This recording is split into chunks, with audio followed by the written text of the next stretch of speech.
Alright guys, good morning. So we are here in front of Mercedes-Benz CLA 250. So what we're going to do, we're going to replace the battery of this car.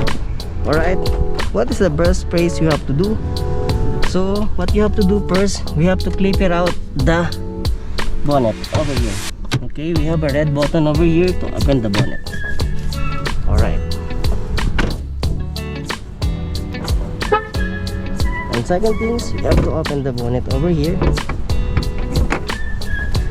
to see the battery. Alright, so basically we have a cover the car, so we have to clip out this cable and you can pull it out like this, then you can able to see the battery inside. Okay, so reminders, first of all, before anything else, that we have the access here to top up the connections for the positive one, and you can able to put the negative one over here. So basically, before you replace the battery, you must keep it the power supply of the car, that which is necessary. If you don't want to lose the memory of the car, you must use it this function side to connect your power. Basically, I'm having a 2 battery all the time if I'm going to replace the battery of a German and European car. Okay, let's do and proceed it. And as you can see, this type of the car, it has 80 ampere battery, that we're going to put the 80 ampere battery at the same time. Alright, so I have a spare battery with you. First of all, what you have to do is connect the positive cable to positive cable. Second things, what you have to do, put the negative cable to negative terminal. Alright, then we start to replace the battery. Alright, so first of all, what we have to do, okay, I'm having a 13mm, okay, to remove the bracket of the battery. So basically, the bracket was located over here, as you can see guys. So just remove this one. Alright,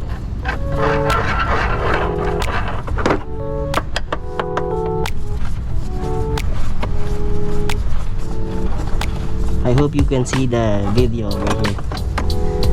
After that, you can able to remove the bracket. Here you go. So number 13. And what's the next?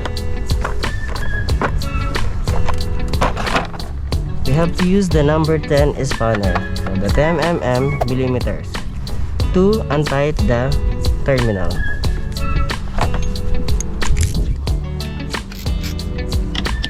Here we go. Untight first and click it out. Okay. Then second is remove the positive terminal. There we go. Remove also this filter. Alright, and after that, as you can see, everything is out already. Then you can able to remove the battery. Alright,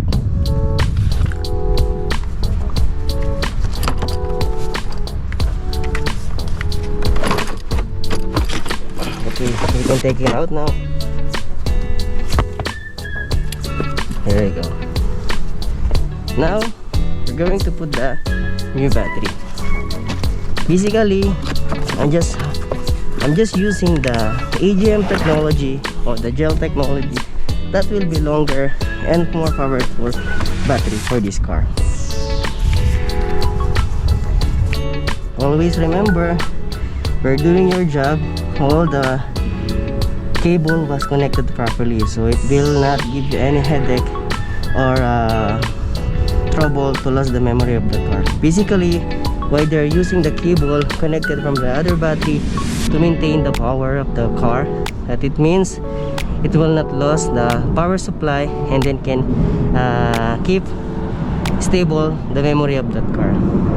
Basically, for the German car and European car, if you're removing the battery, it has a lot of memory program that need to save it. And unlike a Japanese car, if you can remove the battery directly without any power supply. But this type of car, you must do these things for your safety, and you don't need to expend a lot of money. Because basically, if you're losing the memory of this car, you have to bring the car from the agency to resetting again the program.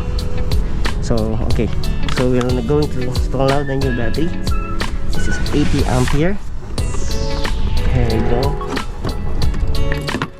Anyway, this side also, by the way, you can able to remove it like this. If your space is not enough, then you can fill it out this one. Then you will get the access of the space to put the new battery. Alright, there we go.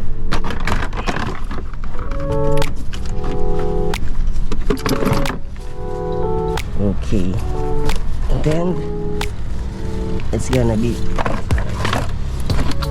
alright.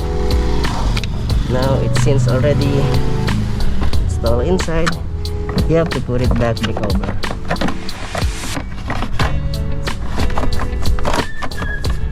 There you go. Make sure the lock is clipped properly inside. Alright. Okay. And then for anything else, don't forget to put it back the bracket of the battery. Okay.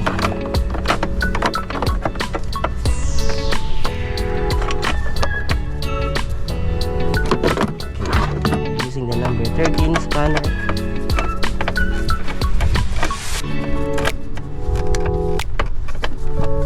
Here we go. So we make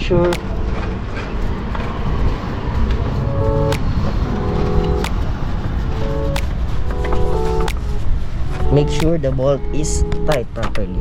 Alright, and reminders also, whatever you remove from the last, this is the first things you have to put it back like this.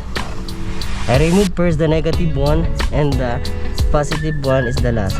Now what I have to put it back, the positive one first. Alright,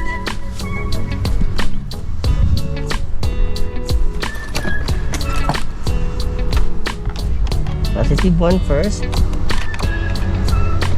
Make sure it's fixed properly.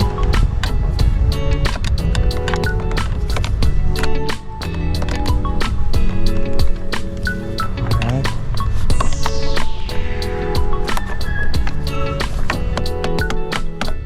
Okay. And then tight.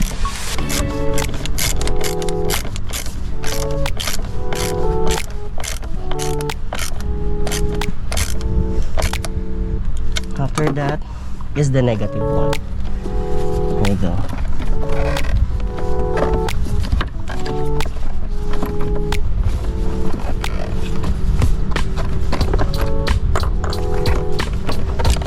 Okay.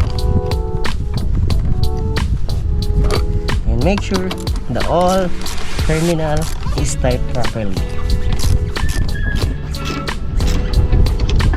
Alright. And after that, you will put it the hose that will be helping the battery acid to come out. If in case there have any leak, it will come on this hose. And also don't forget to put it the cover of the positive terminal. Alright, and now it's done.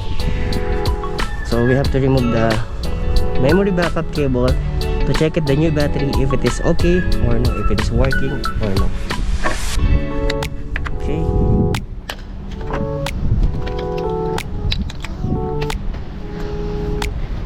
Alright, before anything else, to be make sure the car is started before to put it back the cover. Here you go.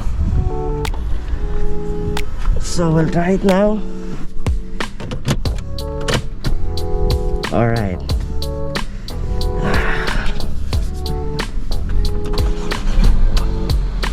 Alright. So guys, it is successful. Our battery replacement for Mercedes-Benz CL250. So you guys should get some idea how to replace the battery of Mercedes-Benz CL250.